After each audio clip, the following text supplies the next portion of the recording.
So back to, though, our brow story. This story is going to be about what? You said it's going to be about telling the difference between ego and spirit. telling the difference between ego and spirit. And who's the character going to be? Do you know yet?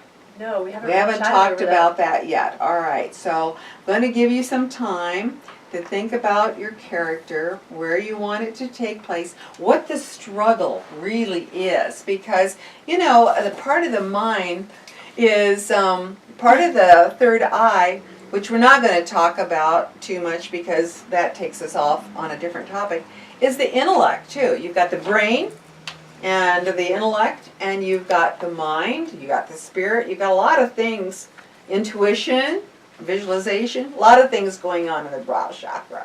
But this issue that we're going to concentrate on is telling the difference between ego and spirit. So go for it.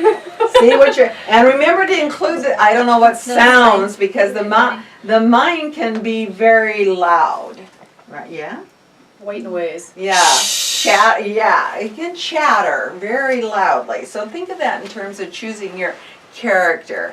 Okay, so what's going on in your head? What do you spend your time thinking about? Are you an obsessive thinker? Are you a worrier?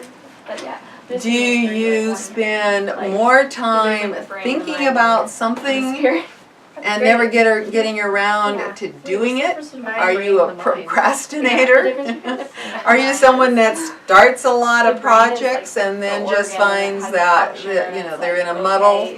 They can't seem to get, you can't seem to get organized, and part of this too is how you think. Are you able to organize your thoughts? Are you a list maker?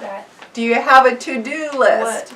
And then do you have a to-done list? Because that's just as important as the to-do, is that, again, positive use of your mind to say, wow, at the end of the day, look what I accomplished today. You know, I had all of these things that I needed to do, and I got a lot done today. So how do you use your mind? Are you one of those intellectuals? Are you always in your head? How many of you out there have just been in one of those eye-rolling situations where you listen to someone tell you all of the, you know, complicated, rational reasons, gives you all the research on something, and you're just going, well, just get to the point already.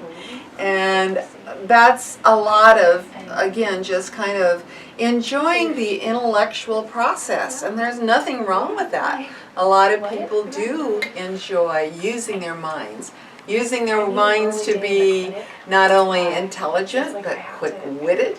A lot of your comedians, think how sharp their minds are. They stand up there, do improv, some of them, and have to really use their mind and their intellects. Robin Williams comes to mind as just a brilliant person, able to think on his feet.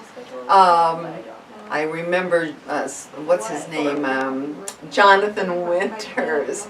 You watched the Carol Burnett show years ago, Lucy. All of those people were great using their minds.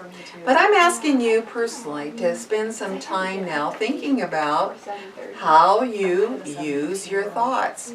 Do you use them to sabotage yourself? Do you use them to encourage yourself?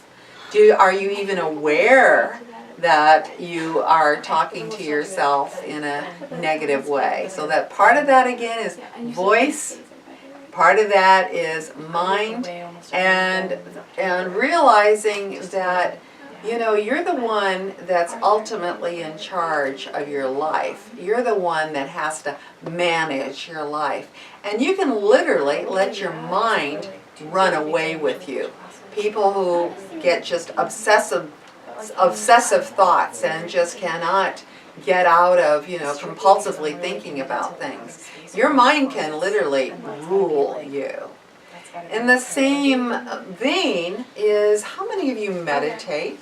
How many of you really know what meditation is? Do you use your mind to quiet your mind? That seems like an oxymoron. But in order to stop that mental chatter, are you able to calm yourself to such a extent that you're actually in that gap between thoughts?